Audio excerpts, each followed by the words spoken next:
Hello दोस्तों, स्वागत है आपका हमारे यूट्यूब चैनल हनी वॉइस पर। मेरा नाम रूपा है और मेरी उम्र 24 साल है। मैंने ज़िंदगी में कभी भी सपने में नहीं सोचा था कि मुझ पर ऐसा वक्त भी आएगा कि मैं अपनी माँ को गर्भवती होते हुए देखूंगी। एक 24 साल की लड़की के लिए ये बात आसान नहीं होती। मेरी माँ गर्भवती हो गई, वे भी बिना पति के। ऐसे तो मैंने कल्पना में भी नहीं की थी कि और मेरी माँ को गर्भवती करने वाला और कोई नहीं बल्कि मेरा अपना ही पति। मैं अपने कमरे में बहुत ही खामोशी से बैठी हुई थी। मेरा दिल बहुत ही उदास हो रहा था। आज मेरी शादी का दिन था और आज ही मैं किसी और के नाम होने वाली थी। पिता के नाम के बजाय अब मेरे पति का नाम लगेगा। ये लम्हा हर लड़की के लिए बहुत ही दिल तोड़ने वाला होता है। ऐसा ही कुछ हाल मेरा भी था। थोड़ी देर बाद ही मम्मी ने आकर मुझे बताया कि तुम्हारे होने वाले पति अपने पिता के साथ आ चुके हैं। मैं भी अपनी मम्मी के साथ कमरे से बाहर आ चुकी थी। ये शादी कोई आम शादी नहीं थी, बल्कि इस शादी में विदा होकर मैं नहीं बल्कि मेरे पति आने वाले थे। उनके पिता आंखों से अंधे थे, उनके पास देखने की रोशनी नहीं थी और मैं ऐसे घर में ब्याह करके नहीं जाना चाहती थी। मम्मी ने इस रिश्ते से इनकार नहीं किया था और उन्होंने मेरे पति को पेशकश की थी कि अगर आप मेरी बेटी के साथ ब्याह रचना चाहते हैं तो अपने पिता के साथ हमारे घर में आकर रहना शुरू कर दे। मेरी बेटी ही मेरा सब कुछ है, इसके अलावा मेरा कोई दूसरी औलाद नहीं है। मेरा घर, मेरी ज़मीन सब इसकी है। इसी वजह से बेहतर होगा कि तुम यहीं आ जाओ, वरना लोग कब्जा करने में देर नहीं कर लगाते। जब मेरे पति ने मम्मी की बातें सुनकर हाँ में हाँ मिलाई तो एक पल के लिए मुझे शक हुआ कि मेरे पति तो बहुत ही लालची किस्म के व्यक्ति है। मगर जब उन्होंने अपना पक्ष रखा कि हाँ मैं आपके घर तो आ जाऊँगा, लेकिन मैं अपने पिता को साथ लाऊंगा क्योंकि मैं उनके बिना कहीं नहीं आता जाता। जिस तरह आपकी बेटी को आपका ख्याल है, उसी तरह मुझे भी मेरे पिता का ख्याल है। अगर आप मेरे पिता को भी इस चीज़ की इजाज़त देती है कि वो आपके घर आए तो मैं आपकी बेटी का रिश्ता स्वीकार करता हूँ। मुझे भी इस बात के बाद थोड़ी सी ठंडास हो गई थी कि हाँ मेरे पति एक अच्छे इंसान हैं। उनके साथ ज़िंदगी गुजार कर मुझे कोई समस्या नहीं होगी। मगर कहते हैं ना, कई बार जो बातें हमारे दिमाग में आ रही होती है वो धोखा नहीं होती, बल्कि वो बातें हकीकत का आईना दिखा रही होती है और हम आंखें बंद कर लेते हैं। वक्त धीरे धीरे गुजरता जा रहा था। शादी की रस्में शुरू हो चुकी थी। हमने मोहल्ले से कुछ ही सम्मानित लोगों को शादी में आमंत्रित किया था ताकि कुछ गवाह भी मौजूद हो।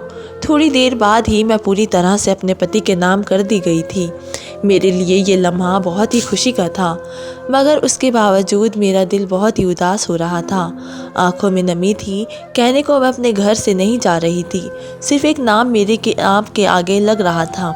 मगर फिर भी मुझे बहुत ही ज़्यादा घबराहट हो रही थी और ये घबराहट क्यों हो रही थी इसकी वजह मैं नहीं जानती थी।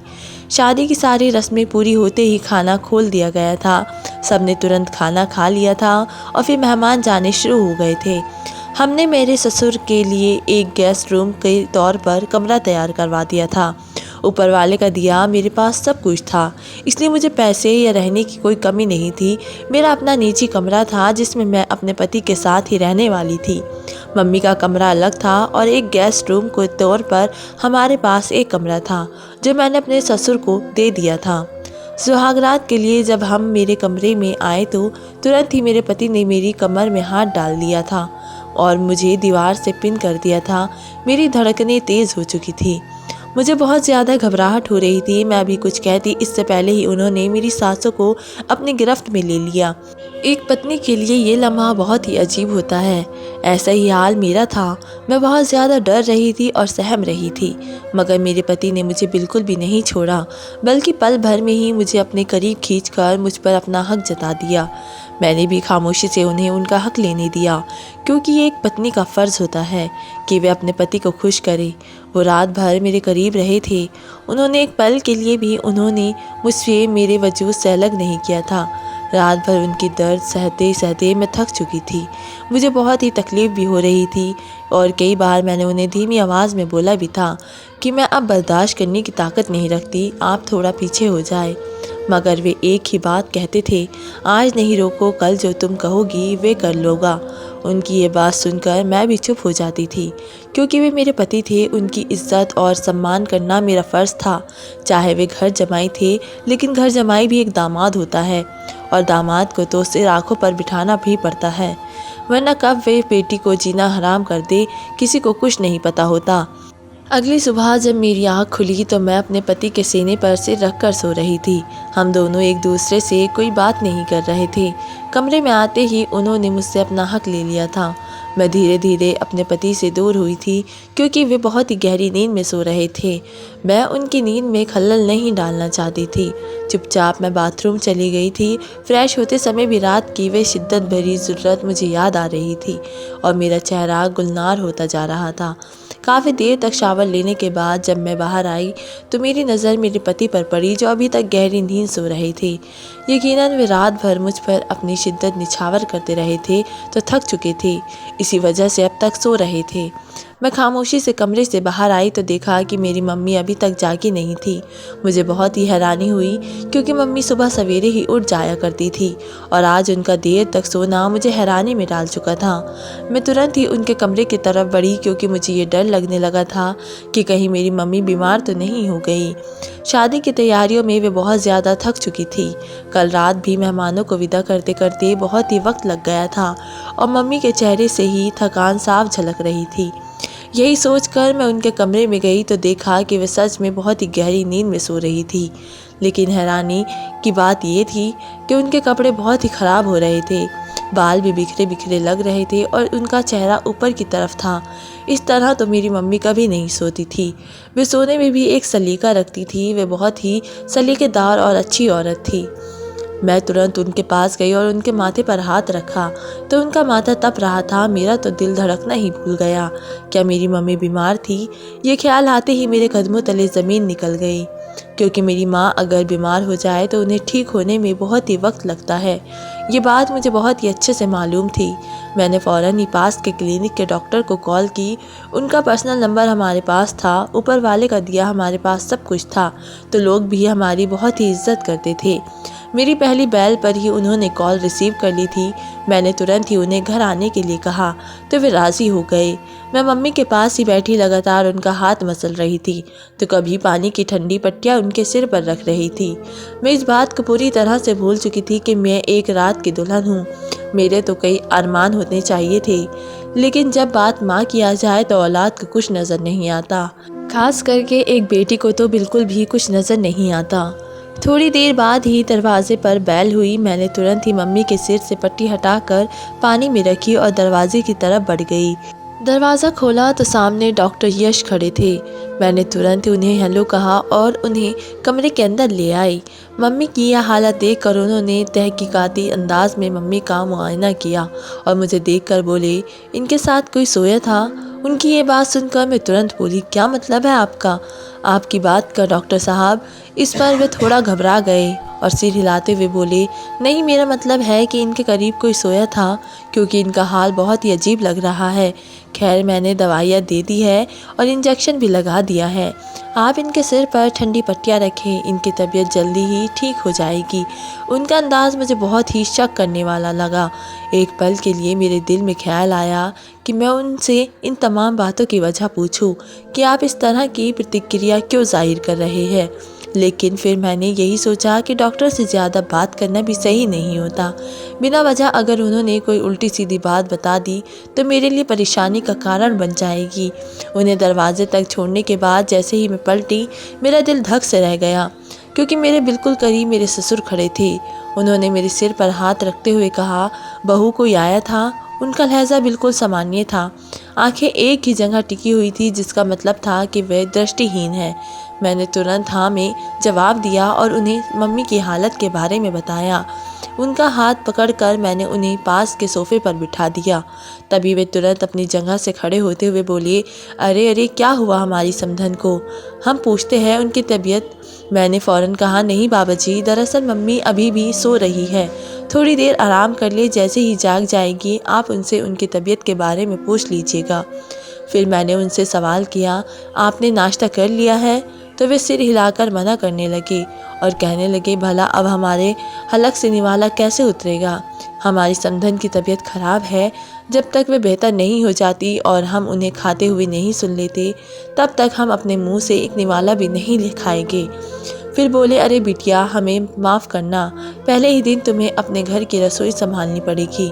मैंने सिर हिलाकर मना किया और तुरंत उनके पास बैठकर बोली, इसमें कौन सी बड़ी बात है, ये मेरा अपना ही घर है और आप भी तो मेरे बाबा है। पापा की सेवा करना तो हर बेटी का फ़र्ज़ होता है।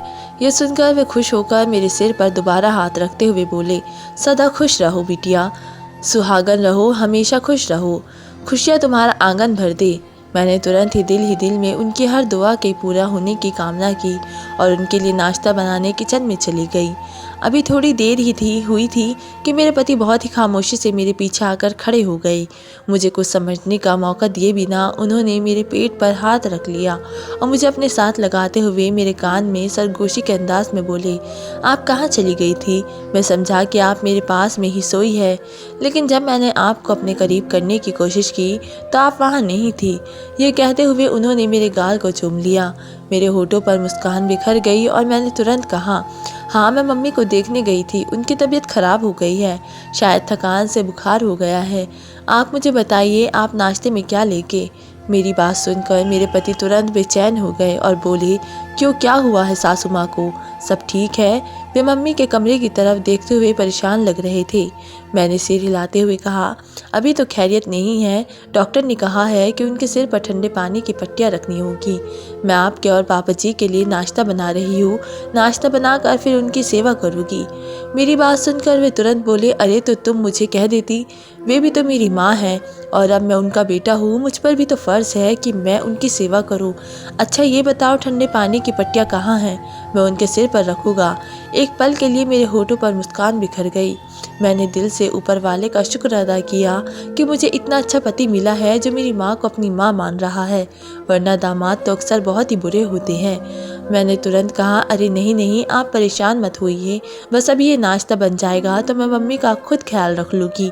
वे तुरंत बोले, अरे तुम बेवकूफ़ी वाली बातें मत करो, मुझे बताओ ठंडी पट्टियाँ कहाँ है? मैं खुद अपनी माँ के सिर पर ठंडी पट्टी रखूँगा। उनका लहजा सुनकर मुझे दिल से खुशी हो रही थी और मैंने उन्हें कमरे की तरफ इशारा कर दिया। उन्होंने मेरे माथे पर एक प्यार भरी किस की और कमरे से चले गए। मैं खुशी खुशी उनके लिए नाश्ता बनाने लगी थी जब अचानक मुझे अपने पीछे किसी की आहट महसूस हुई। जैसे ही मैंने मुड़कर देखा, मेरे बेहद करीब मेरे ससुर खड़े थे। मेरे हाथ से अचानक चाय का चम्मच छूट गया और मैं घबरा कर पीछे हो गई। तभी वे तुरंत बोले, बहू तुम कहाँ हो? मेरा दिल इतनी ज़ोरों ज़ोर से धड़क रहा है कि जैसे अभी बाहर आ जाएगा। अचानक किसी का पीछे आ जाना इंसान को डरा ही देता है, और फिर एक जैसे शख्स का जिसे कुछ नज़र नहीं आता। मैं घबरा कर बोली, जी मैं यहीं हूँ, कोई काम है? तब वे बोले, बेटा मुझे ज़रा अपनी माँ के कमरे तक पहुँचा दो, मैं भी उनकी तबीयत पूछना चाहता हूँ, मुझसे ये बर्दाश्त नहीं हो रहा। उनकी बात सुनकर मैंने राहत की सांस ली कि कोई दूसरी बात नहीं की, क्योंकि ससुर भी कोई कम नहीं होते। मैंने उनका हाथ थाम लिया और मम्मी के कमरे की तरफ आ गई। जैसे ही मैंने कमरे का दरवाज़ा खोला, एक पल के लिए मेरा दिल ज़ोर से धड़कने लगा। मेरे पति मेरी माँ को बहुत ही अजीब नज़रों से देख रहे थे। उनके हाथ में मेरी मम्मी का हाथ था। मुझे देखते ही वे घबरा कर अपनी जगह से खड़े हो गए और तुरंत बोले, तुम यहाँ क्यों आई हो? उनका लहजा काँप रहा था और जबकि मैंने कहा, मैं आपके बाबा जी को छोड़ने के लिए आई थी। सब ठीक है ना? मम्मी की तबीयत अब ठीक है ना? मैंने बाबा जी को एक सोफ़े पर बिठाया और मम्मी के पास पहुंच गई थी और उनके माथे पर हाथ रखकर उनका टेम्परेचर चेक कर रही थी, तो वह अब नॉर्मल था। यकीनन मेरे पति ने उनके माथे पर पट्टियाँ रखी थी। वे मुझे देखते ही हुए बोले, हाँ अब तो उनका टेम्परेचर नॉर्मल लग रहा है। तुम बताओ, नाश्ता तैयार हो गया? मैंने सिर को हल्के जोश में हिलाया और बाहर आ गई। मेरा दिल अजीब सी कैफियत का शिकार हो गया था। मेरे पति का अचानक से घबरा कर खड़े होना मुझे कुछ ठीक नहीं लग रहा था। न जाने क्यों मुझे खतरे की एक हल्की सी आहट महसूस हुई थी, लेकिन फिर मैंने अपना सिर झटक दिया कि मैं बेवजह की बातें सोचकर अपना दिमाग ख़राब कर रही हूँ। मैंने जल्दी जल्दी उन दोनों के लिए नाश्ता तैयार किया और मम्मी के कमरे में ही लेकर चली गई। अब मुझे ऐसा कोई भी दृश्य देखने को नहीं मिला जिससे मैं थोड़ा बहुत शक में पड़ती। न जाने क्यों मुझे अपने पति और ससुर को देखकर एक अजीब सी वाइब आती थी, लेकिन फिर मैंने यही सोचा कि ये मेरा वहम होगा। हम लोगों ने नाश्ता मम्मी के कमरे में ही किया। हमारी बातों की आवाज़ से मम्मी भी जाग चुकी थी और हमें ही देख रही थी। मैं फ़ौरन ही मम्मी के पास गई और उनकी तबीयत वगैरह पूछी। वह सिर को हिलाकर अपनी तबीयत बताने लगी। तभी मेरे ससुर फ़ौरन पूछ बैठे, समधन जी क्या हो गया आपको, सब ठीक है? अचानक से बेटी को विदा करके इतनी ज़्यादा बीमार पड़ गई। जबकि मम्मी थोड़ा मुस्कुराई और बोली, अरे नहीं नहीं भाई साहब, बस शादी की थकान हो गई थी, शायद इसी वजह से मैं सो गई और कुछ पता ही नहीं चला कि मैं कब से सो रही हूँ। मैं तो कमरे में आई थी, दूध वगैरह पिया था, फिर लेट गई थी। उसके बाद मुझे गहरी नींद आ गई। मुझे तो कुछ भी मालूम ही नहीं था और फिर सुबह मेरे जिस्म में इतना दर्द हो रहा था और अब भी हो रहा है। मम्मी की बातें बहुत ही अजीब थी। आज से पहले उन्होंने कभी इस तरह की बात ही नहीं की थी। मेरे ससुर फ़ौरन बोले, हाँ हाँ, शादी की थकान तो बहुत ज़्यादा ही हो गई है। हम भी बहुत लंबा सोए। सुबह जब जागे तो हमें भी बहुत ज़्यादा जिस्म में दर्द महसूस हो रहा था। कल भी आप काम करती रही और शायद इसीलिए आपको इतनी ज़्यादा कमज़ोरी महसूस हो रही होगी। पापा जी की बात सुनकर मेरे पति भी हाँ में हाँ मिलाने लगे थे, जबकि मैं अपनी मम्मी के पास ही बैठी उनको अपने साथ लगाए हुई थी। मैंने फ़ौरन से उन्हें नाश्ते के लिए तैयार किया था और उन्हें अपने हाथों से खिलाने लगी थी, तो मेरे पति फ़ौरन मेरे पास आ गए थे और मुझे हटाते हुए बोले थे, तुमने अपनी मम्मी की बहुत सेवा कर ली है, अब तुम्हारी मम्मी की सेवा मुझे करनी है। उनका बेटा आ गया है, अब तुम्हें बिल्कुल भी दिक्कत उठाने की ज़रूरत नहीं है। मैंने हैरान होकर अपने पति को देखा था कि सिर्फ़ और सिर्फ ये सब शुरू के चोचले होते हैं। जो इतनी खिदमतें की जाती है बाद में तो सब ही बदल जाते हैं। मैंने अपना सर झटक दिया था और दिल में यही सोचा कि जब तक वो मेरी माँ को समझ रहे हैं मैं उन्हें बिल्कुल भी नहीं टोकूंगी, बल्कि उनकी बहुत ज़्यादा आवभगत करूँगी ताकि वो मेरी माँ के साथ जैसे है वैसे ही रहे। काफ़ी देर तक हम सब मम्मी के पास ही बैठे रहे। उसके बाद मैं और मेरे पति कमरे में आ गए थे और मेरे ससुर अपने कमरे में आराम करने के लिए चले गए थे। कमरे में आते ही मेरे पति ने एक बार फिर मुझे अपनी आगोश में ले लिया था और बिस्तर पर चले गए थे। उसके बाद मेरी एक नहीं चली थी। मैं उन्हें बता रही थी कि अभी दोपहर हो रही है, कहीं मम्मी को मेरी ज़रूरत ना पड़ जाए। आप रात में जो करना चाहे कर सकते हैं, मैं आपको नहीं रोकूंगी। मगर वो तो बिल्कुल ही कान लपेट चुके थे। उन्होंने मेरी एक बात भी नहीं सुनी थी, अब बस अपनी ही मनमानी करते रहे थे। उनके आगोश में मुझे भी सुकून मिल रहा था। एक पति की आगोश एक पत्नी के लिए बहुत ही फ़ायदेमंद होती है, इसलिए मैं भी सुकून ले रही थी। वक्त धीरे धीरे गुजरता जा रहा था। मैं नोट करती थी कि मेरे पति मुझसे ज़्यादा मेरी माँ को वैल्यू देते थे, उनकी हर बात सुनते थे, उनकी सेवा करते थे। मगर कई दिनों से मैं ये भी नोट कर रही थी कि मेरी माँ बहुत ज़्यादा निढाल रहने लगी थी। शादी से पहले वाले दिन उनमें वो बात नहीं थी। हर वक्त वो घर में काम में जुटी रहती थी और जब से मेरी शादी हुई थी तब से वो किसी काम को हाथ भी नहीं लगाती थी। बस निढाल सी सोफे पर सो जाती थी। ये कभी अपने कमरे में ही पड़ी रहती थी। मेरे ससुर बहुत ही बातूनी किस्म के इंसान थे। कभी वो मुझसे बातचीत कर रहे होते थे तो कभी मेरी माँ से। उनकी आदत मुझे बहुत ही बुरी लगती थी, क्योंकि इंसान का कभी बात करने का दिल चाहता है और कभी बात करने का नहीं। मगर ससुर थे, मैं उनसे बिल्कुल बदतमीज़ी नहीं कर सकती थी, इसलिए उनकी हर बात में हाँ मिलाती थी। मैंने बहुत ही करीब से ये बात नोट की थी कि मेरे ससुर मेरी माँ से बहुत ही दिलचस्पी लेते हैं। मेरी मम्मी को छोटा सा काम भी होता तो वे बढ़ चढ़ कर करने की कोशिश करते थे, हालांकि उन्हें कुछ नज़र नहीं आता था। बाज़ वक्त तो मुझे ऐसा महसूस होता था जैसे वे अंधे होने का ड्रामा कर रहे हैं। अचानक से मेरे पीछे आकर खड़े हो जाना, फिर मेरी माँ से ऐसे बातें करना जैसे वो उनको देख रही हो, उनके एहसास को पहचान लेना। कई बार तो मैंने अपना ये शक भी अपनी माँ को भी बताया, तो वे मुझे ही डांट देती थी कि अपने ससुर के बारे में इस तरह की बात नहीं करते, ऊपर वाला नाराज़ होता है। अगर तुम अपने पति के बाप को अपना बाप समझोगी तो कल को जब तुम्हारी औलाद होगी तो वे भी तुम्हें बहुत ही मान सम्मान देगी। मम्मी की बातें मुझे बहुत ही अच्छे से समझ आती थी, इसलिए मैं कभी भी उनके साथ कोई भेदभाव नहीं करती थी, अपनी जान से बढ़कर उनकी सेवा करती थी। मेरे पति सुबह सवेरे ही अपने काम पर चले जाते थे और शाम 6 बजे के बाद ही घर पर वापस आते थे। थोड़ी देर बाद मम्मी के पास बैठकर उनकी दिलजोई करते थे। उनके बाद हम सब एक साथ खाना खाते थे। और फिर मेरे पति मुझे लेकर कमरे में बंद हो जाते थे। उसके बाद तो मुझे कमरे से बाहर आने ही नहीं देते थे। हर वक्त मुझे अपने साथ लगाए रखते थे। उनकी मोहब्बत और प्यार देखकर मैं भी दिल ही दिल में खुश थी कि मुझे कितना अच्छा पति नसीब हुआ है। किस्मत वालों को ही ऐसा पति मिलता है। मैं अपनी किस्मत पर बहुत ही गर्व करती थी। लेकिन कहते हैं ना, जितना घमंड आपको अपने आप में होना शुरू हो जाता है, ऊपर वाला आपका घमंड उसी शान से तोड़ता है। ऐसा ही कुछ मेरे साथ होने वाला था, जिसका मुझे ज़रा भी पता नहीं था। आज सुबह से ही मैं महसूस कर रही थी कि मेरी माँ की तबीयत बहुत ज़्यादा ख़राब हो रही थी। कभी वे उल्टी कर रही थी तो कभी उनका दिल घबरा रहा था। सुबह से लेकर शाम होने को आई थी, लेकिन उन्होंने कुछ नहीं खाया था। मेरे ससुर भी काफ़ी बुखलाए बुखलाए नज़र आ रहे थे। कई बार मैंने उनसे भी कहा कि खाना खा ले, मगर वे भी नज़रअंदाज करके आगे बढ़ जाते। न जाने उन्हें क्या हो गया था। मैं काफ़ी परेशान थी और थक हार कर शाम 6 बजे जब मेरे पति घर वापस आए तो मैंने तमाम बातें उनको बताई। तो एकदम से ही उनका चेहरा भी पीला हो गया और वे देखते ही मुझे बोले, तुम मम्मी को लेकर अस्पताल गई हो? मैंने सिर को ना में हिलाया और उनको देखते हुए बोली, सोच रही हूँ कि करीबी क्लिनिक वाले डॉक्टर यश को बुला लेती हूँ। वे मम्मी को बहुत ही अच्छे तरीके से संभाल लेते हैं। उनकी दवाइयाँ उनसे ही चल रही है। जब मेरे पति फ़ौरन बोले, अरे अरे, इसकी ज़रूरत नहीं है, ये तो मौसमी है, कुछ उल्टा सीधा खा लिया होगा, इसीलिए पेट हजम नहीं कर रहा होगा। इस बात को छोड़ो, तुम मुझे ये बताओ कि सुबह जब मैंने तुम्हें कॉल किया था तो तुम कहाँ थी? वे मेरी कमर में हाथ डालकर मुझे कमरे के अंदर ले गए।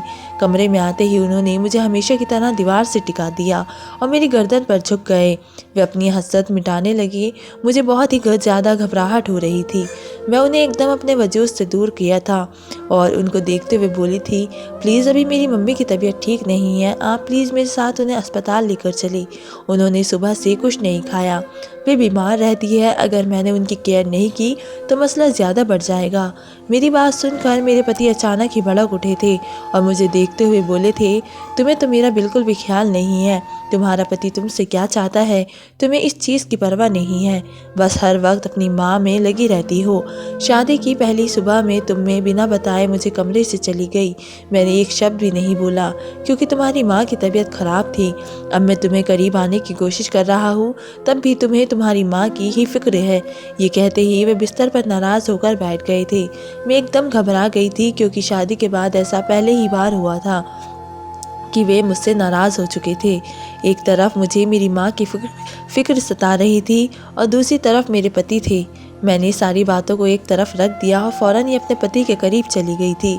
मैंने अपनी साड़ी का पल्लू एक तरफ कर दिया था, जिसका मतलब था कि वे अपनी मनमानी कर सकते थे। मेरी इस हरकत पर वे खुश हो गए थे और अचानक ही वे मुझ पर टूट पड़े थे। मेरा दिल बहुत ज़ोर से धड़क रहा था। आज उनके लम्स में कुछ ज़्यादा ही शिद्दत थी। उन्होंने मुझे फ़ौरन ही बिस्तर पर लिटा दिया था और मुझ पर हावी हो चुके थे और वे थक कर सो गए थे। मुझे एकदम मेरी माँ का ख्याल सताया था और फ़ौरन मैं वॉशरूम में जाकर फ्रेश हो गई थी क्योंकि इस हालत में मैं बाहर नहीं जा सकती थी।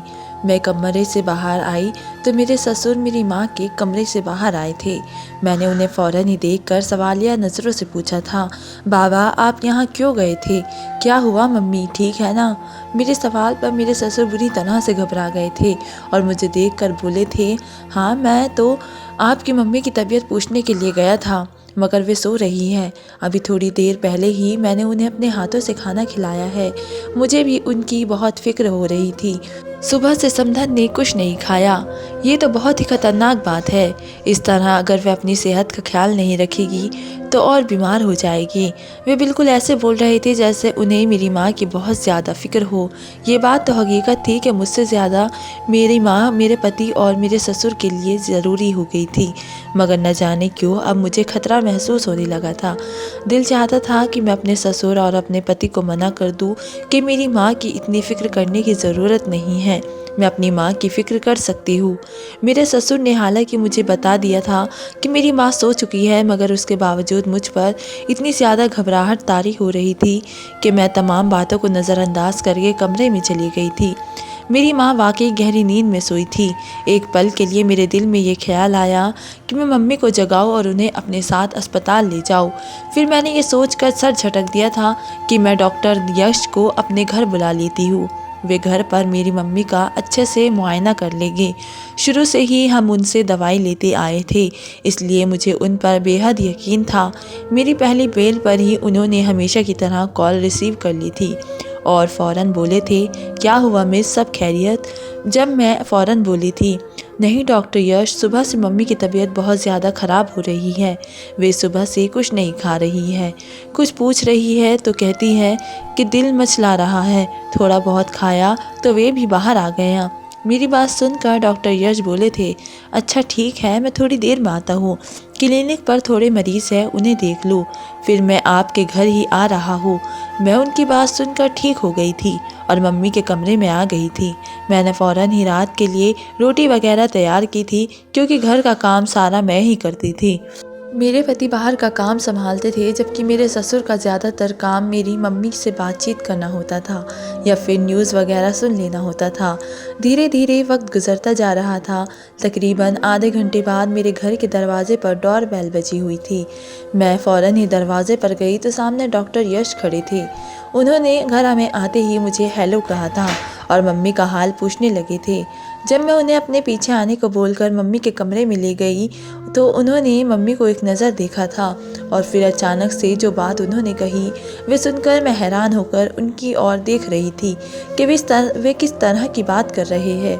वे कहने लगी, मैं इतना तजुर्बेकार हो चुका हूँ कि आपकी मम्मी को देखकर ही मुझे अंदाज़ा हो चुका है कि उन्हें क्या मर्ज़ है। बेहतर होगा कि आप उन्हें किसी लेडी डॉक्टर को चेकअप करवाएं और कल ही करवाएं, ताकि जल्द से जल्द आप तक ये बात पहुँच जाए। मैं अपने अंदाजे के तहत में इतनी बड़ी बात नहीं कहूँगा। मैं उनकी बात सुनकर बुरी तरह से सहम गई थी और उनका हाथ थाम कर बोली थी, डॉक्टर यश आप क्या बोल रहे हैं? क्या हुआ है मेरी मम्मी को? सब ठीक है ना? मेरी बात सुनकर उन्होंने सिर को हल्का हिला दी और मुझे देखते हुए बोले थे, मिस रूपा, आप मेरे लिए मेरी फैमिली जैसी है, इसलिए मैं आपको मशवरा देता हूँ कि आप कल के दिन ही अपनी मम्मी का चेकअप एक लेडी डॉक्टर से करवाएं और हो सके तो अपने पति और अपने ससुर को कुछ ना बताएं। खामोशी से अपनी माँ को अस्पताल लेकर जाए, उनका चेकअप करवाएं और जो भी रिपोर्ट आए उसके बाद आप अपने तरीके से तमाम मामले संभाल लें। मुझे इजाज़त दीजिए, मैं चलता हूँ। उनकी बात सुनकर मैं बहुत ज़्यादा घबरा गई थी और सिर हाँ में हिलाकर उन्हें रुखसत कर दिया था। मैं जैसे ही घर का दरवाज़ा बंद करके पलटी तो मेरे कमरे के दरवाजे पर मेरे पति खड़े हुए थे। मुझे सवालिया नज़रों से देख रहे थे। न जाने मेरे दिल में क्या समाया था कि मैं फ़ौरन बोल उठी, वो मेरी दोस्त आई थी, मम्मी की तबीयत पूछ के चली गई है। उन्होंने सिर को हिलाया और कमरे के अंदर चले गए थे। मेरा दिल अब बहुत ज़्यादा घबरा चुका था। वे रात मैंने जिस तरह से गुजारी थी वे मैं ही जानती थी। अगली सुबह जैसे ही मेरे पति काम के लिए गए और मेरे ससुर वॉक करने के लिए पार्क गए तो मैं फ़ौरन ही अपनी मम्मी के साथ क्लिनिक की तरफ रवाना हो गई थी। मेरा दिल बहुत ही ज़्यादा घबरा रहा था। मेरी मम्मी मुझे देखते हुए बोली थी, मेरी तबीयत इतनी ख़राब नहीं है, मुझे कहीं नहीं जाना। जबकि मैंने उनकी एक बात नहीं सुनी थी, क्योंकि मेरा दिमाग बुरी तरह से मुझे कुछ गलत होने का इशारा दे रहा था। मैं जैसे ही लेडी डॉक्टर के क्लिनिक पहुंची तो वहां पर काफ़ी ज़्यादा मरीज़ थे। अगर मैं उन मरीज़ों का इंतज़ार करती तो बहुत ज़्यादा वक्त गुजर जाता, इसलिए मैंने इमरजेंसी का टोकन लिया था जो महंगा था, मगर मुझे जल्द से जल्द अपनी माँ का चेकअप करवाना था। अब मैं दूसरी बारी में ही बुला लिया गई थी। डॉक्टर ने जब मेरी माँ का मुआयना किया और फिर जब तफसीली मुआयना किया गया और कुछ टेस्ट वगैरह करवाए गए तो इल्म हो गया था कि मेरी माँ एक आम परेशानी में नहीं है बल्कि वे प्रेग्नेंट थी। ये बात मेरे सर पर क़यामत की तरह टूटी थी। मैं तो बेयकीनी निगाहों से डॉक्टर की शक्ल को देख रही थी, क्योंकि मेरे पापा को मरे हुए 10 साल का अरसा बीत गया था। ऐसे कैसे मेरी माँ पेट से हो सकती थी? ये कोई छोटी बात नहीं थी। मैं फ़ौरन बोली थी, आपको कोई गलतफहमी हुई है, आप दोबारा टेस्ट करें, फिर मुझे कुछ गलत लग रहा है। उन्होंने मेरी बात सुनकर मुझे तमाम रिपोर्ट्स दिखाई थी। उसके बाद जब उन्होंने मम्मी से उनकी हालत पूछी तो उन्होंने भी यही बताया कि वे पेट से हो चुकी है। मैं तो हैरान ही रह गई थी, क्योंकि ये कोई छोटी बात नहीं थी। मेरी माँ का प्रेग्नेंट होना मुझे बहुत ज़्यादा शर्मिंदा भी करवा सकता था। मैं खामोशी से मम्मी की दवाइयाँ वगैरह लेकर घर आ चुकी थी। इस उम्र में उनका हामिला हो जाना बहुत ही ज़्यादा ख़तरनाक बात थी। मम्मी लगातार रो रही थी और एक ही बात बोल रही थी कि मैंने किसी के साथ कुछ गलत काम नहीं किया है, मैं बेगुनाह हूँ। जबकि मुझे इस बात का बिल्कुल अच्छे से अंदाज़ा था कि मेरी माँ कभी भी कुछ गलत नहीं कर सकती, क्योंकि वे बहुत ही मासूम औरत थी, आज की औरतों से बिल्कुल अलग। मैंने ये बात बिल्कुल खामोशी से सहन कर ली थी, क्योंकि अगर ये बात ज़रा भी मेरे पति या मेरे ससुर को मालूम होती तो कुछ ना कुछ हंगामा ज़रूर होता। और न जाने क्यों मुझे अपने पति और ससुर पर ही इस बात का शक हो रहा था कि मेरी माँ के साथ कुछ गलत करने वाले इन दोनों में से कोई एक ही है। एक तो ये दोनों ही बाहर के लोग थे, दूसरा ये लोग मेरी माँ के साथ हद से ज़्यादा घुलने मिलने की कोशिश कर रहे थे। पति का तो फिर भी समझ आता है, वे कि वह दामाद होने की हैसियत से मेरी माँ की फ़िक्र करता है और उनकी सेवा करता था, लेकिन मेरे ससुर जो लगातार मेरी माँ के साथ ही लगे रहते थे, ये बात न जाने क्यों मुझे खतरनाक लगती थी। ऐसा लगता था कि मेरी माँ के साथ गलत काम करने वाला शख्स कोई और नहीं बल्कि ये आदमी है। अगले दिन मैंने सोच लिया था कि मैं मम्मी का DNA टेस्ट करवाऊंगी, जिसकी मदद से मुझे मालूम हो सके कि मेरी माँ के साथ किसने गलत हरकत की है और पता भी चल सके कि मेरी माँ किसके बच्चे की माँ बन चुकी है। अगले दिन मैं सामान्य के मुताबिक अपने पति के काम पर जाने के बाद अपनी माँ को लेकर अस्पताल पहुँच गई थी। वहाँ जब मैं उनका DNA टेस्ट करवा रही थी तो मेरी मम्मी बहुत ही रो रही थी। उनके मुँह पर सिर्फ एक ही बात थी कि मैंने कुछ नहीं किया, मैं बेगुनाह हूँ, जबकि मैंने उनका हाथ थाम कर उन्हें लगातार इस बात का दिलासा दे रही थी कि मुझे आप पर बिल्कुल भरोसा है, आप बिल्कुल बेगुनाह हैं, आपने कुछ नहीं किया, आप एकदम निर्दोष है। मेरी बात सुनकर वे चुप हो गई थी और मेरा ये हौसला देना उन्हें मजबूत कर चुका था। थोड़ी देर बाद जब रिपोर्ट्स आई तो मेरे सोचने के बिल्कुल सही मुताबिक मेरी माँ का गुनहगार कोई और नहीं बल्कि मेरा अपने ही पति था। मैं हैरान इस बात पर थी कि उन्होंने मेरी माँ के साथ गलत काम किया। न जाने क्यों मुझे एक बार फिर शक हुआ था कि मेरी माँ के साथ गलत काम करने वाला सिर्फ मेरा पति नहीं है बल्कि उनका पिता भी है। और मेरे सोचने के बिल्कुल सही मुताबिक जब मम्मी का पूरा मुआयना किया गया तो उनके साथ गलत काम करने का एक बंदा नहीं बल्कि दो बंदे करते थे, और दूसरा बंदा कोई और नहीं बल्कि मेरे ससुर थे। मुझे अपने ही पति से घिन आने लगी थी। जिस इंसान को मैं देवता मान रही थी वही शख्स मेरी खुशियों का दुश्मन था। मुझे इस बात का एहसास हुआ था कि किसी भी अजनबी पर इतनी आसानी से भरोसा नहीं करना चाहिए। अगर मुझे शादी करनी ही थी तो मुझे घर दामाद नहीं रखना था बल्कि शादी होकर विदा हो जाती और अपनी माँ से मिलने के लिए आती रहती, उनके पास में एक नौकरानी रखवा देती और हमारे लिए ये अफोर्ड करना मुश्किल नहीं था।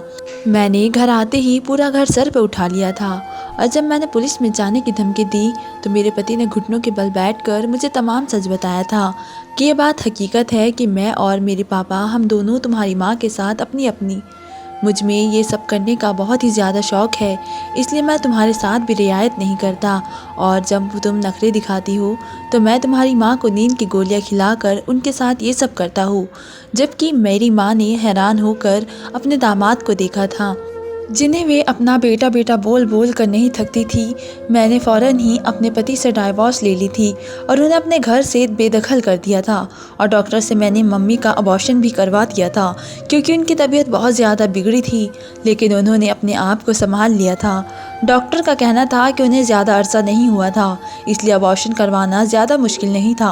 अबॉर्शन करवाने का मकसद सिर्फ एक ही नाजायज़ बच्चे को मारना नहीं बल्कि मेरी माँ की सेहत भी थी। अगर वो बच्चा पैदा करती तो वो नहीं बच पाती और मेरे लिए मेरी माँ की ज़िंदगी बहुत ज़रूरी थी, इसलिए डॉक्टर के मशवरे के मुताबिक मैंने मम्मी का अबॉर्शन करवा दिया था। मेरी मम्मी अब भी मेरी शादी करना चाहती है और मैं भी राज़ी हूँ, मगर अब मेरी सोच ये है कि मैं विदा होकर उनके घर जाऊंगी, बल्कि किसी को घर दामाद नहीं रखूंगी, क्योंकि घर दामाद रखने वाले इंसान अब इस दुनिया में नहीं रहे। कौन किस रूप में भेड़िया बन बैठा है हमें किसी का कुछ नहीं पता होता। दोस्तों, वीडियो कैसी लगी कमेंट करके ज़रूर बताएं। धन्यवाद दोस्तों।